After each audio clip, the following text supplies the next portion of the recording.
Hi, everyone. We are here this afternoon on Facebook talking with James Lee Burke and John Grisham. I'm McKenna. I'm the store owner at Murder by the Book. And as you can tell, you're in for a treat from that little snippet of lively conversation already happening. I am going to introduce both authors and get out of the way so they can get talking about books. But I think all of us can appreciate that this is a special event happening today, and we're really thankful that it could take place. So James Lee Burke is a New York Times bestselling author, two-time winner of the Edgar Award, and the recipient of the Guggenheim Fellowship for Creative Arts in Fiction. He's authored 38 novels and 2 short story collections, and he lives in Missoula, Montana. He is here today to talk about the book that comes out Tuesday, a new Robichaux novel called A Private Cathedral, and we have signed copies of that for anyone who's interested in purchasing copies. John Grisham is the author of 36 novels, 1 work of nonfiction, a collection of stories, and novels for young readers. And we also were fortunate enough to do an event with him for Camino Wins a few months back. And we do have a handful of signed copies left. So if you do want one of those, I suggest you act fast, but we do have signed copies of it as well. If you're watching and you have questions in the comments, I'm going to duck away here once they start talking and monitor those questions, and I will get to them later in the talk. So any questions you have, there's no stupid question. We might not get to them, but I'll do my best. Anyway, for now, enjoy. I'm going to go away, and here are James Lee Burke and John Grisham. Hello, everybody. I'm John Grisham, and I'm sort of the moderator, the interviewer today of this little conversation with one of my literary heroes, James Lee Burke, who is in Montana. I'm in Virginia, where we live. We can't travel anymore, so we have to stay at home. We're all in quarantine. I have never met Jim Burke, James Lee Burke. We came close in 1989 when he was touring with Black Cherry Blues. That was his 3rd Robichaux novel, and the first one I'd ever read. I'd never heard the guy before until I read Black Cherry Blues. And Jim was touring, and he came through Square Books in Oxford, the bookstore there, a place I used to hang out. My first novel was published in 1989, A Time to Kill, and it didn't sell very many copies, but we had a book signing also at Square Books. And back then, Square Books was a very active, it still is, a very active bookstore, and a big stop on the national circuit for all writers. And Jim came to town, had a huge crowd. And I think, Jim, Black Cherry Blues was kind of your breakout novel, wasn't it? Yes, it was. After many years, excuse me, it was the book that allowed me to write full time. And I had a good life teaching, but there's nothing like being able to write every day without being tired. You can do a lot of good things maybe when you're tired, but write well is not one of them. And you were about 50 years old when that book was published, and you for the first time in your life, you could kick back and do nothing but write. I think I was. I think I was 50 in my childhood.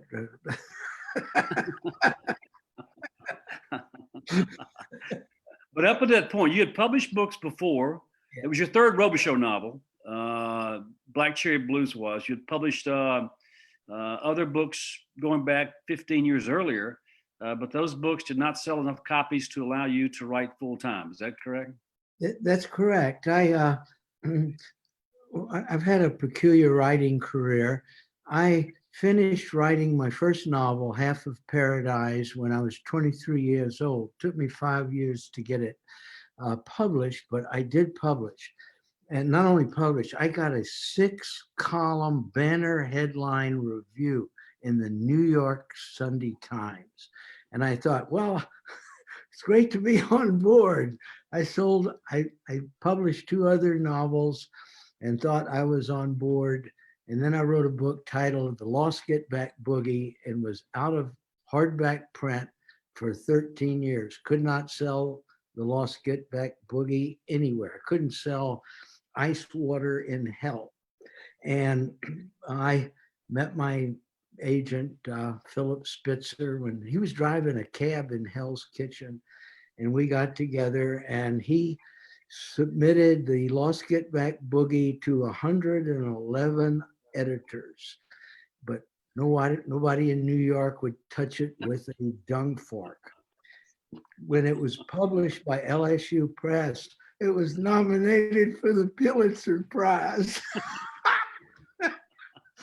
Anyway, yes, but it was Black Cherry Blues and the Guggenheim Foundation, which gave me a year's freedom to write full time, that allowed me ultimately to pursue what had always been my vocation, even since I was in the 5th grade, and I could do it full time. And it's a great life. We have a lot to be thankful for. Jim, we've all been rejected. I mean, I love to talk to writers about their first book and getting rejected, and I tell, aspiring writers now or students, it's you have to be able to handle the rejection, because that's just part of it. You're going to get turned down and turned down and turned down. It happened to me. It happens to everybody. But 110 rejections for one novel must be some sort of a world's record, right? It is. It's in New York. It's legendary. And it was not only rejected, it was returned with a catapult. And the manuscript, for some reason, made people mad. I'm not exaggerating. The manuscript was vandalized. There were stab marks, like from a ballpoint pen, whiskey rings in the margins. I won't.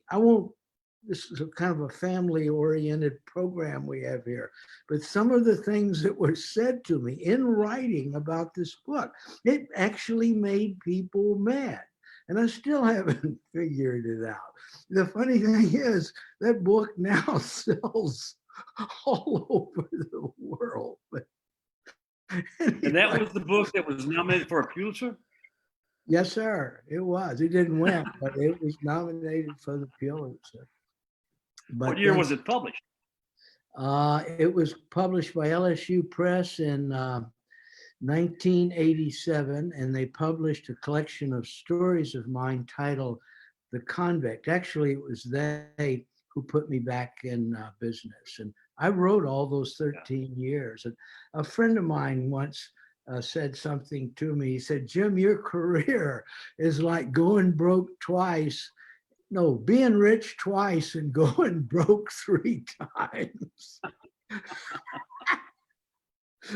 All right, let's get back to the life before Black Cherry Blues, because it's pretty remarkable, all the things that you had to do to survive, from driving a truck to working as a social worker on Skid Row in LA, to teaching creative writing at 5 different universities before you found a home with tenure. And I mean, you worked all over the place just to survive.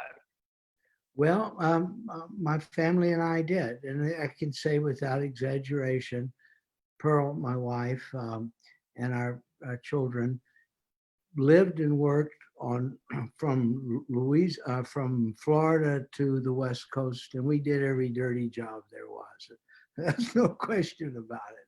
But nonetheless, I was, again, very blessed, because my family always believed in me and stuck with me. But we had hard years, no question about that. Okay, the hard years, how crucial, how important were the hard years to your formation as a writer?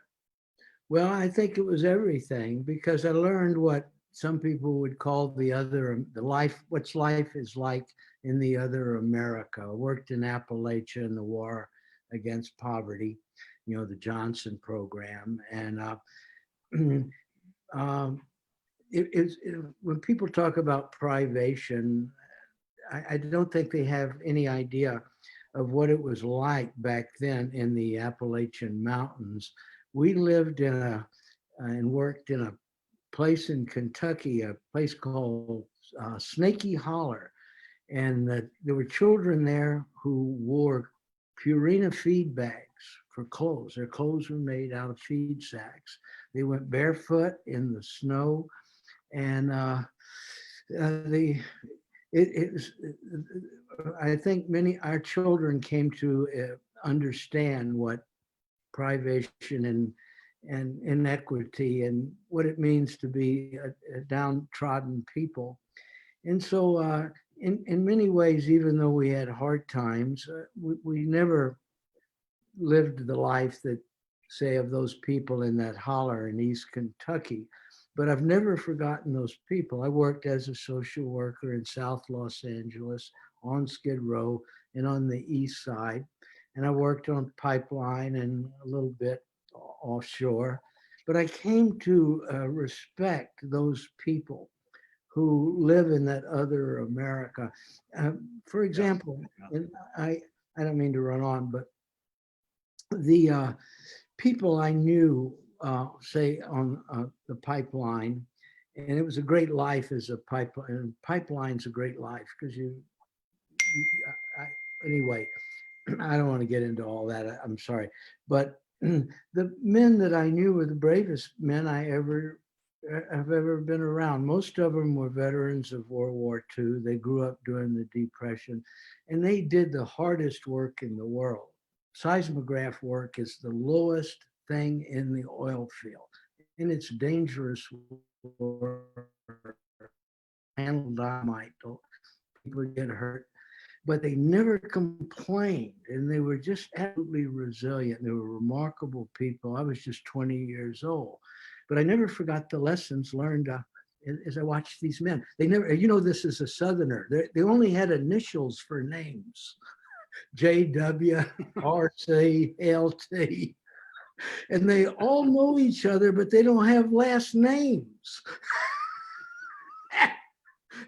Are you often amused at this? Happens to me occasionally. I get some, and I don't speak to many student groups. I've never taught. You've taught at 5 different colleges, so you probably get this question, or you've had this question a lot. But I'm somewhat amused when these 20-year-old kids will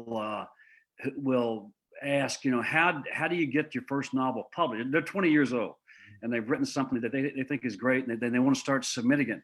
And I tend to say, first of all, nobody's going to get published before you're 30 because you haven't done anything. You've got to live. You've got to work. You got to travel. You have to have different jobs, professions, dirty jobs, all different types. You have to have failure. You have to have success, but you've got to live before you have anything to say. How do you handle that question when some kid who's fresh out of college and never done anything wants to talk about getting published? Well, it's a question, of course, even older people ask you. And when you tell the truth, that very often the person who asks that question believes he's being misled, because the answer is you have to just keep submitting the material over and over and over again. And I learned this process when I was 20 years old, and I was working briefly on an offshore a seismograph rig. And we were 10 days on, 5 days off. And at the end of the hitch, I would go back to Lafayette and I'd write for 5 days and go back on the water. But before I went back to the rig, I would send everything I'd written to magazines in the North. My rejections would be waiting for me at the P.O. box I had rented when I got back ashore. But I made this rule for myself, and I was only 20 years old. Never let the manuscript stay in your desk more than 36 hours. You just keep sending it back, and then you go on to something else. But I think every artist, every writer knows this, and I'm sure many people listening who are not necessarily artists have the same principle, namely that if a person has a gift, it's for a reason. I believe that. I believe that talent, creativity come from outside me. It may be different with other people. I do not believe that a talent can be acquired. But when people ask either, how do I get published, or do I have any talent, it's usually the wrong question, and I would avoid the answer. Because a real artist, it's a kind of an arrogance, knows he's got it. It's just like when you pick up a baseball, you don't have to spit on it. As Dizzy Dean used to say, I just pick it up and I chunk it. Do you know that story where that comes from? It's a true story. He and his brother Paul lived up in Arkansas, and Daffy, they were Dizzy and Daffy. Yeah, that's it. Dizzy and Daffy. That's it. Anyway, this scout for the Cardinals had been in a duck blind all day and had not gotten one duck. And then he looks over his shoulder, and here on the levee, walking down the levee, is this 18-year-old country boy, barefoot, wearing strap overalls. And he has this big string of ducks hanging over his shoulder. And the talent scout, the pitching scout, man from the Cardinals, says, "My God, son, where'd you get all them birds?" And the kid, Dizzy Dean, said, "Well, I just knocks them down with rocks." So the scout said, "I'd give you $5 if you can do that." So here comes a big V formation of ducks. Dizzy Dean picks up rocks, starts throwing them in the air. Pow, pow, pow, pow. Boy, blood, feathers flying all over the place, ducks raining down in the water. And this scout says, "Son, you're fixing to be the fastest, the biggest right-handed baseball pitcher we've ever seen." And he said, "Oh no, sir, I'm sorry. I'm not a right-hander. I throw with my left because I mangles them too much with my right."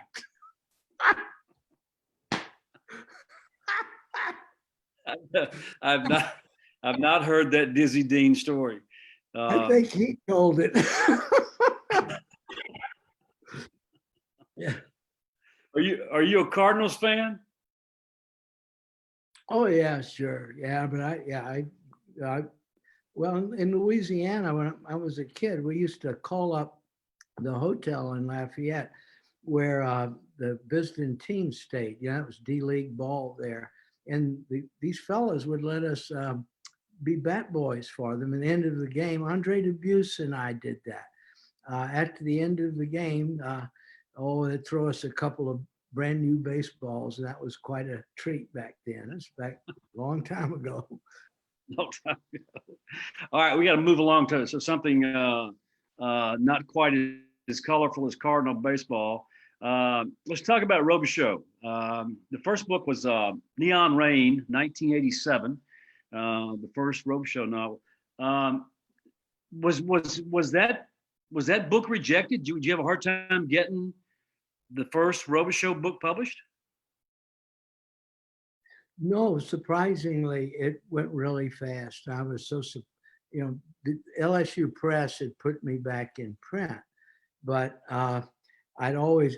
it was hard for me to publish in New York. Even my first three novels took a lot of tries before they found a home.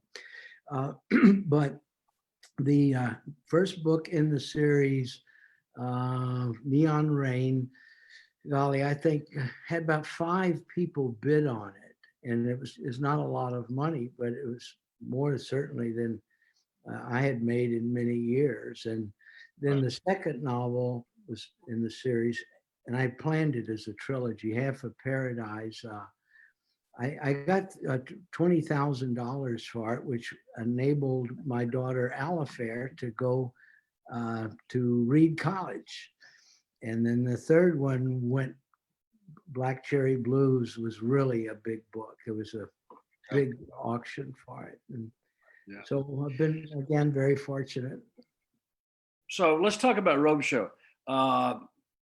Where'd the character come from, and how much of him is autobiographical? Well, the character defects are clearly autobiographical. No, there's no illusions about that. I don't know where in fact, the characters, I believe, live in the unconscious, and I've never known where any of them come from. I think my feeling is that William Faulkner said something I never forgot. It was a quotation. it was right before his death. He said, "Had I not written the books, another hand would have written them for me."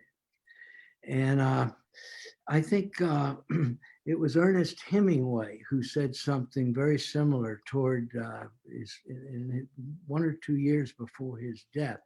He said he reread The Old Man in the Sea, and he felt he had not penned it, another hand had. And I think John Milton understood that. You remember he once said that at dawn, he rose to darkness. This was when he had gone blind. But I think the story is already written. For me, it's always, I've never plotted. I keep a notebook by my table at night. I wake about 4:20 in the morning and I see 2 scenes, but that's all I ever see in the book. And I never know where it's going, and I never know how it ends. And it's almost like writing inside a non-chemically induced blackout. And that's why I at least feel about my work has something to do with something outside of myself. But did you ever see the film Amadeus, the story of Mozart? It's a wonderful portrayal of the artistic mind. Here's this fellow who's an absolute wild man who you think is the last person that could create all this wonderful music. But it's like, that poster of Uncle Sam, he's pointing, saying, "I want you." That's what it is. Yeah. I think that the people you never expect to have this candle burning inside them are the people that they see through the veil. There are lots of ways to think about it. My experience has been that when I've seen artists, writers talking about themselves in a self-laudatory fashion, they're not at the peak of their career. They have gone over the other side of it. It will be taken from them and given to someone else. I have never seen the exception. And in other words, that humility is not a virtue to a writer. It's an absolute necessity. It's the ego that undoes a person's work. That's my experience.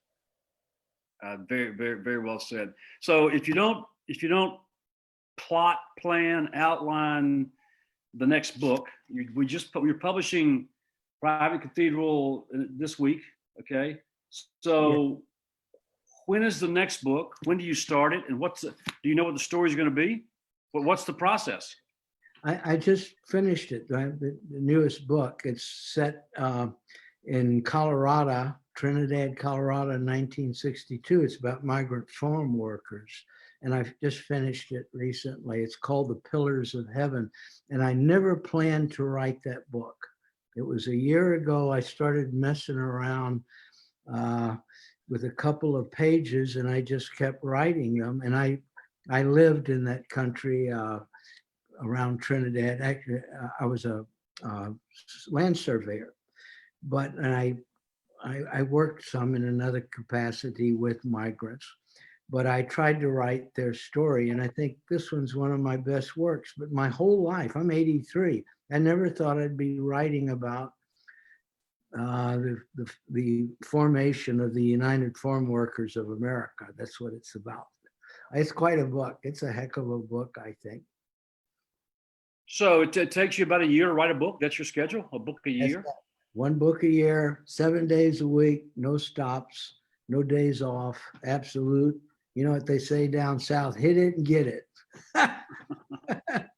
So Pillars is not a Robichaud book. No, it's narrated by one of the Hollands. It's actually the sequel to one of my best 3 books, and that is The Jealous Kind. My best 3 books are House of the Rising Sun, The Jealous Kind, and Wayfaring Stranger. Okay. Those are all. Why do you say that? Why do you rank them that way? I couldn't rank my books if I had to. I think they're the most inclusive historically. They reach back into the late 19th century and World War I and World War II. They also, one book, The Jealous Kind, deals with the 50s, and I portray it in the way that I perceived it, and I perceive it now. It was not like Happy Days. The guys who wore leather jackets were not nice guys. but it was rock and roll, and it was a great time to be around. But it was also when we as a nation began to follow in the footsteps of the British and the French, and neocolonialism became our foreign policy. And Yeah. we're still in that era. That's when the die was cast, I think. Yeah. So this is the private cathedral. A private cathedral is the 23rd Robichaux novel. Will there be more? Well, I just don't. A fella told me a long time ago. He said, "Don't keep score. Don't think about the game you pitch. Bear down on the batter all the way through the bottom of the ninth, and then when you look over your shoulder at the scoreboard, you'll be pleasantly surprised." You know, all the wisdom I've gotten from people is from people who never went to school. Have you ever thought about writing your memoir? No, the earth has been wounded enough over the centuries. They don't need something like that from me. I've been asked that question a few times. Do I plan to write some type of biography or memoir? And the answer is no. I agree with you. I'm not sure what I would say. It's already been said. To me, it's not that exciting of a lifestyle. I do what I do, and I'm lucky to be able to do it for a living, and now for 30 years. But it's kind of dull, really. I just write a few hours each day, and take life pretty easy. But it's not that terribly exciting. I haven't had the colorful work history that you've had. I was a lawyer for 10 years, and that was colorful enough. But I've just never saw the reason to burden the world with my thoughts and my wisdom and my history, my biography. So I don't plan to do it, but who knows? Like you say, you can't plan. I've learned I cannot plan I can't plan the next book. I'm not sure where it's coming from. A question for you about series. You've had Robichaux, you've had Hackberry Holland, you've had 3 or 4 other series. I have a series of books for young readers about a 13-year-old kid who thinks he's a lawyer. It's called Theodore Boone. There are 7 books in those series. After about the 4th or 5th book, I started getting letters from 10-year-old kids around the country who were finding mistakes in book 4, things that differed from what I wrote in book 1. Street names, school names, store names, people names, and I realized I can't go back and read my stuff. And so when you write a series, how do you keep everything straight? You got 23 Robichaux novels now. How can you keep all the facts straight for a character who we know so well? Well, that's a good question. I think maybe it's because much of the Robichaux series has to do with the kind of, well, it's almost like a story of the supernatural. I know people again and again say this is a wonderful story of Louisiana. Louisiana, yeah, that's a person could say, I don't want to not credit the state of Louisiana, but it's about the Garden of Eden, and the story is biblical. And almost everything I've written over the years has either comes from Greek and Roman literature, Greek tragedy primarily, and Elizabethan theater. And so the story, in my case, doesn't really have a background. More or less, it's like riding on the wind, I think. But you said something earlier in a very, very humble way about your own work and not having perhaps had all the experiences of your characters. But I think the intellectual gift that you bring from the experience of growing up in the South, the deep South. And there's a moment in one of your books, it was adapted, was it a time to kill was Hackman in it? Gene Hackman played Gene Hackman has been 3 of the movies. He was in The Firm, The Chamber, and The Chamber. It was The Chamber. Right. That last scene when Bill is to be executed. Here's a Klansman, a man whose whole life was filled with hatred toward people of color, and he's about to be executed. The warden comes to the death cell and says to him, Bill, it's time. You want to say something before we have to do it? And Bill answers, yes, sir, I do. There's many a man I hated in my life, and the one I hated most is myself. And I thought, my God, that's it. Nobody would say, that's it. William Faulkner couldn't have written a better line. It says it all. And you see that story that you create here, this replication of what was always the design of the oligarchy, to divide white people from black people, to keep them at one another's throats while they robbed everybody else blind. And that's the way, you know, that old expression, we all chop the white man's cotton. If you're black or white, it doesn't make any difference. It's still Whitey up there in the big house with his feet propped on the veranda, getting stone drunk on Jack Daniels while everybody is working for starvation rate. Anyway, you know the South. That's the worst part. Okay, so you in the South, but that's not one of them. No, I mean that culture of exploitation it's bad. Still prevalent. Prevalent. That's sad to say. Yeah. You brought up movies. You've had a couple of movies made. Was those good experiences or bad experiences? Oh, they were good. I always enjoyed it. I worked on 2. I had 3 actually. One for Ted Turner's Turner Network with Chris Christopherson, but I really enjoyed it. It was a lot of fun. I corresponded a little bit with Burt Reynolds, and he said something I will never forget. Why grow up when you can make movies?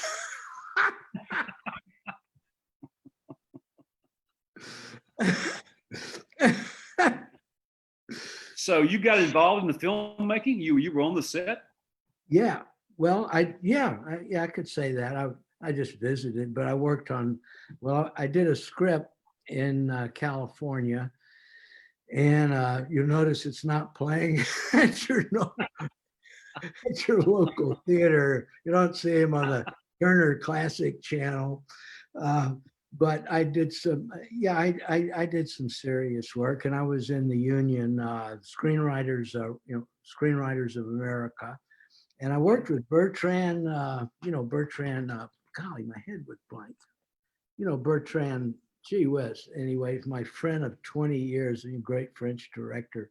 But that was on In the Electric Mist. But I always had a fine time. I came to admire what those guys do because it's really hard work. Gee whiz. I mean, they're workaholics. And here's what this is the beautiful part of it. It's really a lesson I learned. I'd always thought of Hollywood maybe as an affected kind of culture. But at any one time, there's something like 100 people behind the camera. But the culture of Hollywood is made up of people who were shot out of a cannon 15 minutes ago. There are people who glow in the dark with neurosis, that have all these addictions, that are absolute wild men. They've got scorch marks on their temples, from electric what do you call electric shock therapy. So here is all this madness transported into this little tiny postage stamp in South Louisiana. And they produce things like Gone with the Wind. How is that possible? You would think everything these guys do would be a disaster. And it's the opposite. I don't know. But Hollywood, the right wing loves to denigrate Hollywood. They beat the heck up. Of course, they forget we had a president who was an actor. Anyway, but actually, Hollywood is one of the most creative places on earth. I was born in the Depression. I think in part my love of movies comes from the fact that everybody loved to film. It cost 10 cents to go to a movie, but it was a great experience. It was hard to get 10 cents, but it was, during those hard times years ago, we had respect for art forms that people are more casual about today. Any plans for more movies? Well, it's one, how those deals, yeah, I've got some things, but it doesn't, until it happens, it's up there on the screen. Yeah, they're two or three. Got one actually, there are only 7 more days that need to be shot, but the director had to shut it down because of the COVID, but it's going to be a dandy. Yeah. Is it based on a novel? No, a short story I wrote called Winter Light. Julian Higgins is the director. He's a brilliant young fellow. He's 33, but that's young to me. He's an extremely talented fellow, and this is going to be a great film. And he renamed the film God's Country, and it's being shot over in the Yellowstone County. And but these are areas now that have spiked, COVID infection. Yeah. So when do you start writing the next novel? Well, I just finished the Pillars of Heaven, so I usually I don't wait very long. I just pick up a pencil and start. I'd like to claim credit for all this, but I can't. Things have just always happened in my career, and I never wanted to do anything else. That's it. I've never wanted. Andre Dubus and I grew up together. We were 4 months apart, and Andre was the same way. He never wanted to be anything but a writer. He's one of America's greatest short story writers. His son's a great writer too, Andre the Third. I think earlier you said 7 days a week. So when you start writing, you go 7 days a week? Yeah, no days off. How many hours a day? Oh, I do it all the time. That's all I do. I write in 4:20 in the morning. I write at 0900, 1 o'clock, go work out. We have horses. I have ranch things that I do, and I write at night. I don't do it. That's all I do. How many words a day is your average? I try, if I can get 750 that are right, that's a big day for me. And this is with a pen on a longhand? Well, I do that at night. Yeah, some, but then I type it out. During the night, I'll write things down. And I go back to Shakespeare. Shakespeare said, golly, what did he say? All power lies in the world of dreams. All power lies in the world of dreams. That's it. That's the conduit into the unconscious. I subscribe to the theories of Carl Jung, who believe that memory is inherited. Racial memory is inherited. It's in the genes. It's in the gene pool. The greatest story ever written is the Song of Roland, the song that is actually an Arthurian legend, the search for the Grail. It's in everything I write. The search for the Grail has been with us even in pre-Christian times. It's probably a Celtic legend, but it is the essential story of humanity. In the same way that we follow the sun over the western horizon, We rise in the east, but we follow the sun. There's something built into us. It's an accordance we have, a contractual, it seems to me, almost inbred with a touch of God's thumb on it, that a contract that is made between the human race and the world from which we are generated. And I think many times we forget, and some of the lovely idols, the IDLYS in the Old Testament, that God scraped, scooped clay and made us people. But that means, in effect, that we are descendants of the earth itself. And this is my great fear about what we're doing to it. It's like we're poisoning our own origins. It's a kind of insanity when you think about it. I was watching these fellows being interviewed at the motorcycle fair up there in Sturgis, and this fellow blowing off the COVID, and I thought, my God, man, where in the world did you learn these crazy things? That in effect, these same people who are talking into the camera may not be there very long. But how, anyway, I didn't mean to get off the subject, but I think very perilous era, and I don't think we have much time to change our direction. We have to change it pretty fast. Yeah. I think it's time for McKenna to come back on the screen. I think she has some questions from the audience that they have been sending in. And so we're supposed to go back and forth and answer some of their questions at this time. Right, McKenna? That's correct. That was absolutely wonderful to listen to. I am back with some questions. And if I look down and I'm looking at my phone, I am not on Instagram. I am checking for your questions in the comments. I promise. I'm 100% here. If you missed the beginning of this talk, I'm sure you're going to want to see it. Wait for it to be done, and then Facebook will archive the video. You can check it out here in our videos on Facebook, or we'll get it uploaded to YouTube later in case you want to share it to with someone who doesn't have Facebook. They'll be able to see it on YouTube later tonight. Also, I want to mention, as a surprise for fans, we happen to know that Mr. Burke adores House of the Rising Sun. And so he has just signed a case of these for us. We're expecting them in later this week. So not only do we have signed copies of Private Cathedral, but as a surprise, signed paperbacks of House of the Rising Sun. And you can find those on the same link that I put in the comments earlier. So without further ado, David asks, who did you base Cleet and Dave on? Every high school has one fellow like Cleet Purcell. You remember him? If you think back, it's the fellow who would do absolutely anything. Okay, just like a big steel wrecking ball with spikes on it. That is Cleet Purcell. I think Dave put it better. Dave Robichaux, he said Cleet Purcell's life was like a junkyard falling down a staircase.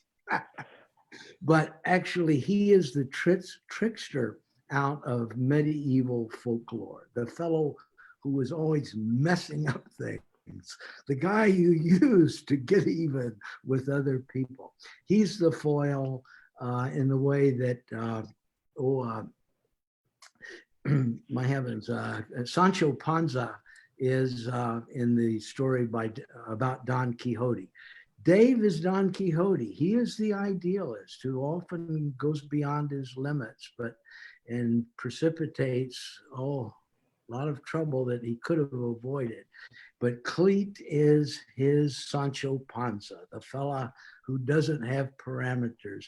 But nonetheless, each man needs the other to be a complete person.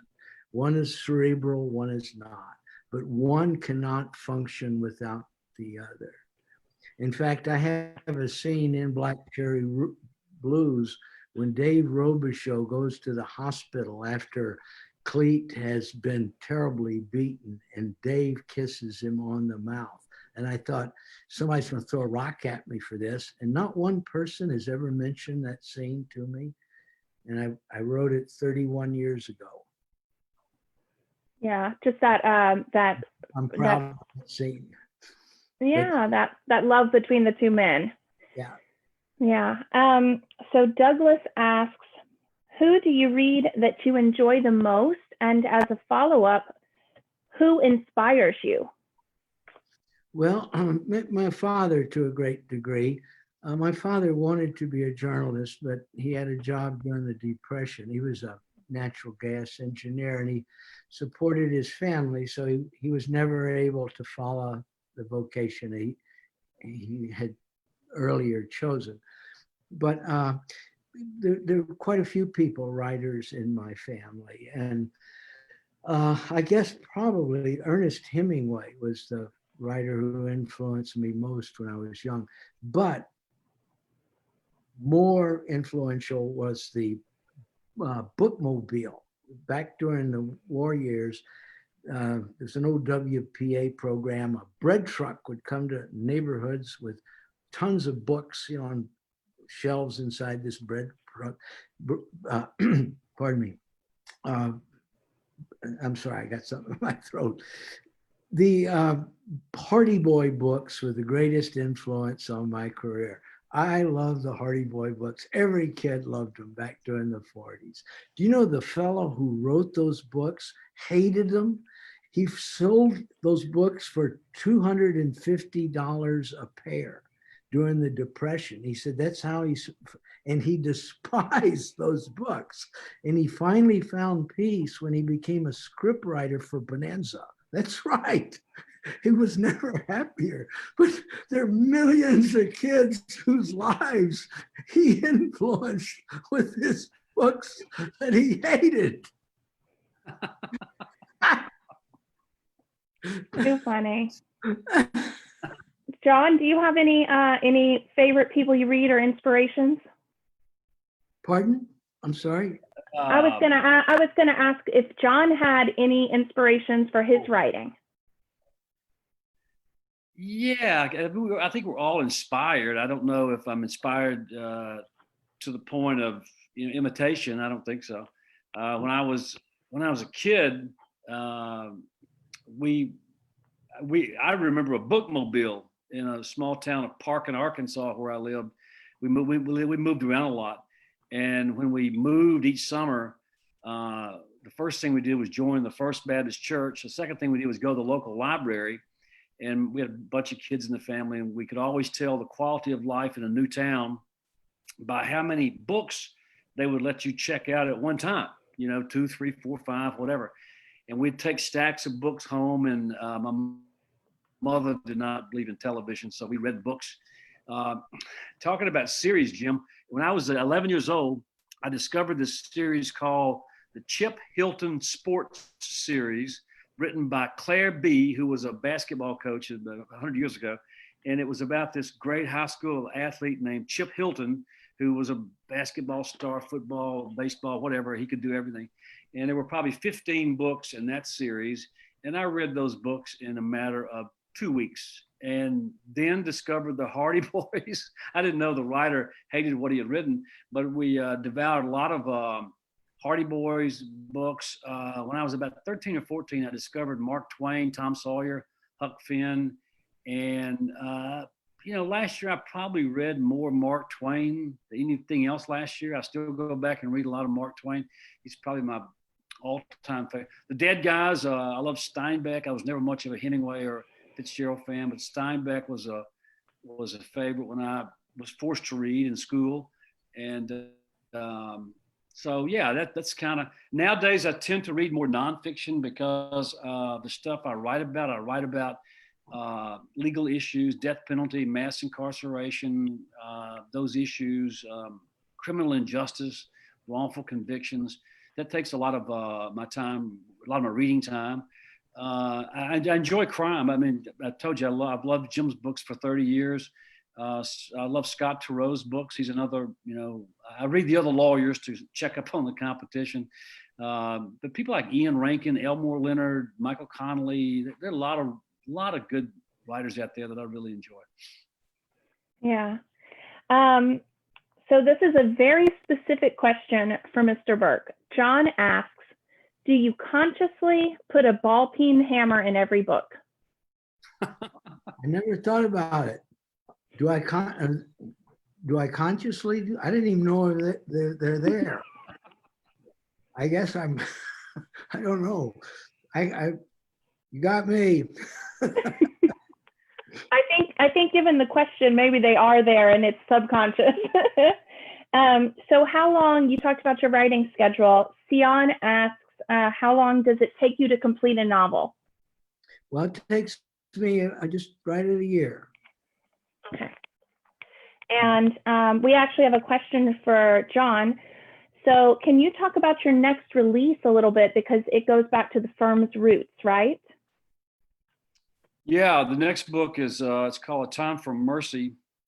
It comes out in October. It's a sequel, sort of a sequel to A Time to Kill. It's back in that same fictional county in Mississippi with Jake Brigance, the lawyer. He's back in the courtroom, a big murder trial that he takes a case that is very unpopular, which is not unusual in a small town when you have to take a case. And he got stuck with this case because nobody else would take it. And it's got many of the same characters from A Time to Kill. And A Time to Kill came out in '89, and it was 20 years or so before I ever went back for another book about Jake. And I did that 7 years ago with Sycamore Row, and now the Time for Mercy will come out in October. Going back to the previous question about the ball peen hammer, it's astonishing as a writer what you will start doing in a novel and not even realize it. You'll start using a word that you probably haven't used that much before, and you're not aware you're doing it. Somebody else will catch you, the editor or your reader, somebody will notice that you're doing something different, or somebody will notice that you put a ball peen hammer in every book and you don't even realize it. It's kind of fun. You never know what you're going to start doing or what kind of habit you're going to pick up as a writer.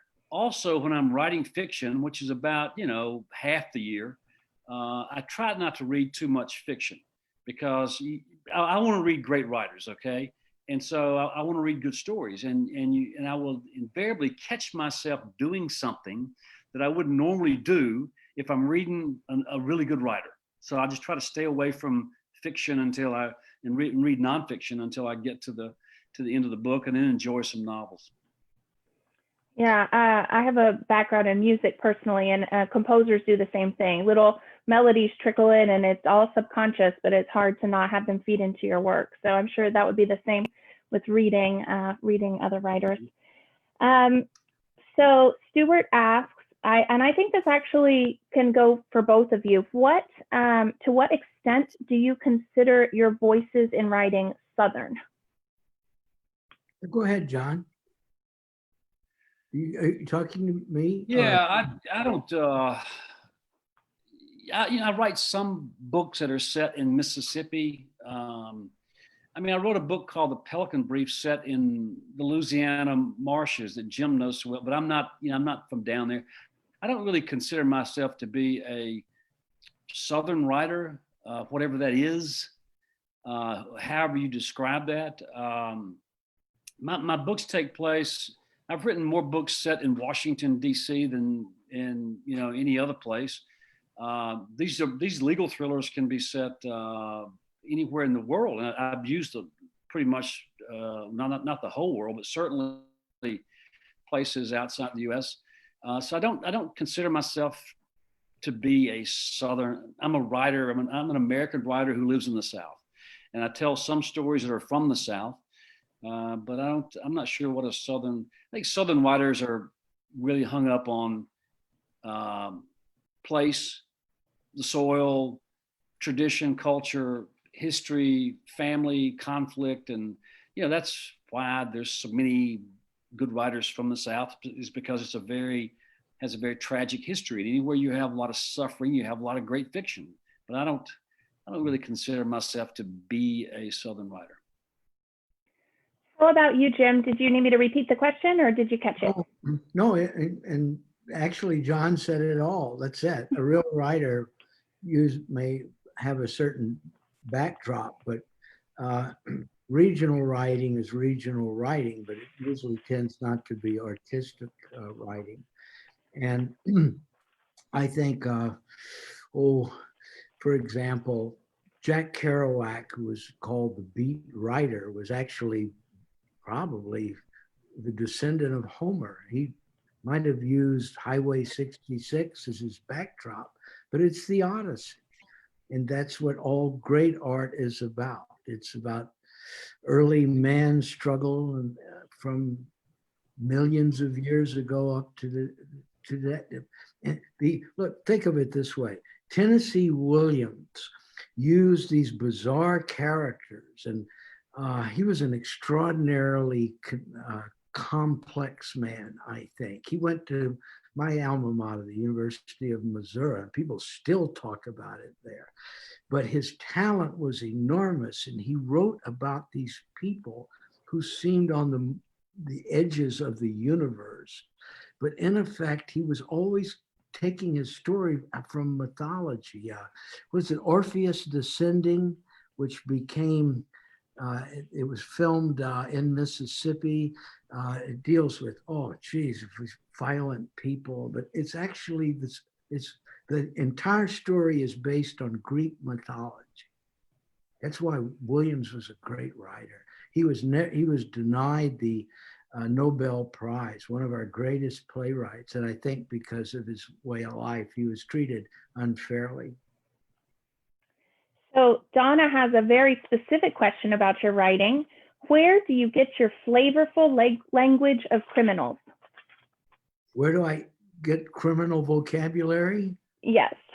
Well, I think this just the language or dialects of ordinary people, you know, your regular Chamber of Commerce guys. No, I don't think I use that much of it. It's a very good question, but effective dialogue, the dialogue that is not only best, the only kind of dialogue that works has two objectives. It either reveals character or it describes what is happening around the speaker. My God, what happened to you? Your face is white. I dropped the knife. All Greek tragedy was written without stage directions. 4 centuries before Christ, during the golden age of Pericles, we can visualize today everything occurring on the stage based just on what the characters are saying.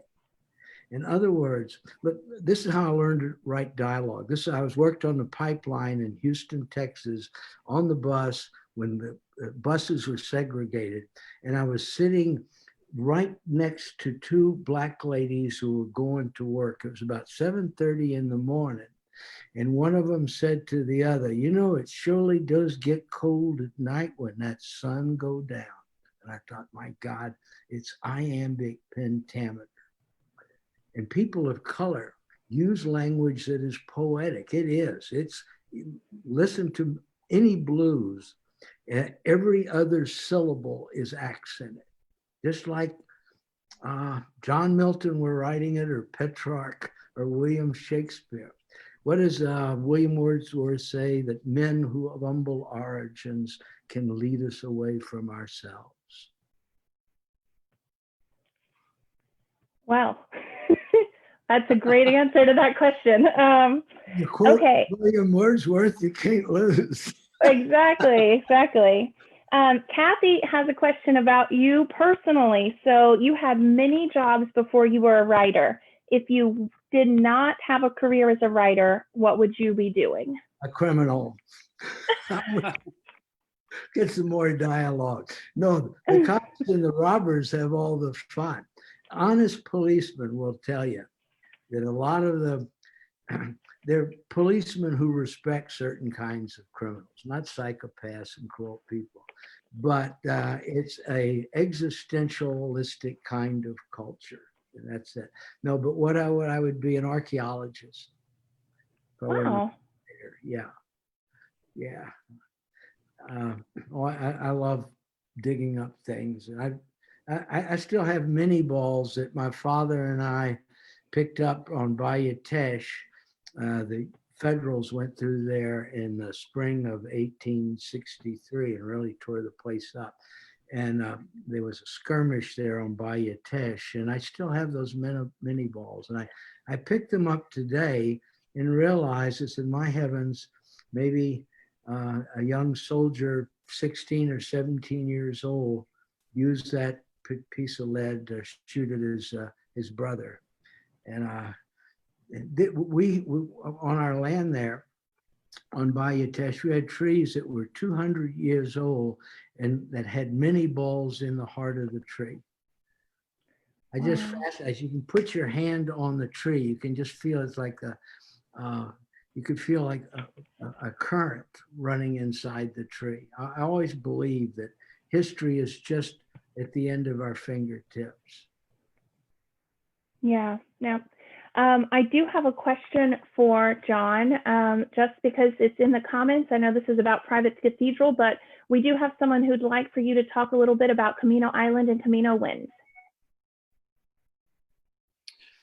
Camino Winds came out in April of this year, the second of probably 3 books that take place on a fictional island in Florida called Camino Island. The first book came out 3 years ago, and it was the goal of the book was to write a mystery with no lawyers in it. I do get tired of writing about lawyers occasionally, but I still do it.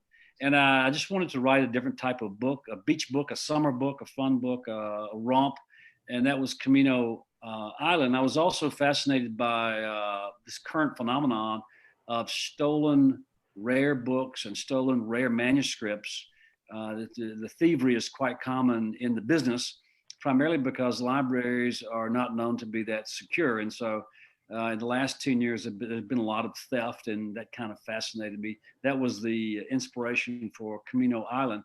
Once I got the book finished, I really liked the setting. I liked the small island, the town, the bookstore owner, and the gang of writers who hang out in the bookstore. And so I like those people.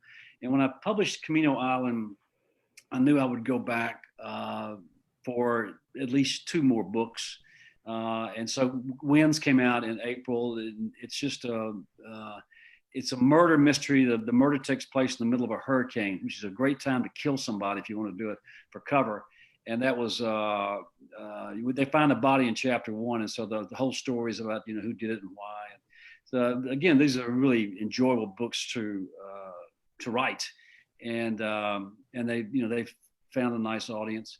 I'll probably go back for the 3rd one in 2 or 3 years. I'm not sure there'll be any more beyond 3, but thinking about the next story already. Excellent. And I think probably the last question we'll do from the audience, and I think you can probably both discuss this one. How important is violence in your stories, and do you feel like you could tell your stories without it? Are you addressing me as John? Yes, sir. You go. Okay. Ernest Hemingway once said, "You do it with 3 cushioned shots. You bank it off." And I've had people say to me, "Oh, gee, I can't read some of the scenes in your books. They're too violent." And I don't say anything. I mean, that's a person's perception. But most of the time, I use off-camera technique. The suggestion of the violence it takes restraint, compression to have the effect that it should in an artistic way. To do otherwise is to exploit things that are dark in people. And plus, it's too easy. It's just too easy. You do it with 3 cushion shots. Secondly, the real violence that occurs in, say, the Robichaux books is of a spiritual nature. And Dave calls it a bruise imposed upon the soul. It's like, it's a stone bruise on the soul. And there are many people, and I know this from, I've worked with convicts in California. I recorded prisoners in Angola Penitentiary in 1961 and saw things, heard things said that I never talk with anybody about. I will never talk about them. I know what I've heard cops. I will never talk about things. I've heard Mississippi and Louisiana cops talk about things that I will never tell anybody. I've written about them perhaps in an oblique way. I can't say that, that's not quite right. Clete Purcell talks about certain things that he has seen and witnessed. That's the real violence of our time. When we empower men who are obviously pathological, give them weapons, control, and power over helpless people. The sin is on us, not on them. But I have seen it, and I don't talk about it, but because it doesn't do any good. But I know the truth. I saw this when I left the Angola prison with the tapes that I had. I and another man had made these tapes. I never had any doubt that if someone wanted to build the incinerators like the ones at Auschwitz right here in the United States, there would be people who would jump at the chance to work there. And that's not an unfair or hyperbolic statement. But anyway, I think that George Orwell put it really well. Every writer is obsessed with a vision of the world that he must tell others about. It's a vanity, perhaps, but every writer knows this. It doesn't matter what the medium is. It's though the lens of the camera clicks in an exquisite way on a piece of truth you have to tell others about. And if you don't, you'll never have any rest. And every writer knows what I'm talking about. You burn with it. That's why Orwell was such a good writer. John, do you have anything to add to that? Let's end on that note. That's a perfect way to end right there, Jim. Let's end on that note. That's what I was feeling. I thought they can't top that for ending this talk. I can't top that. I can't top that.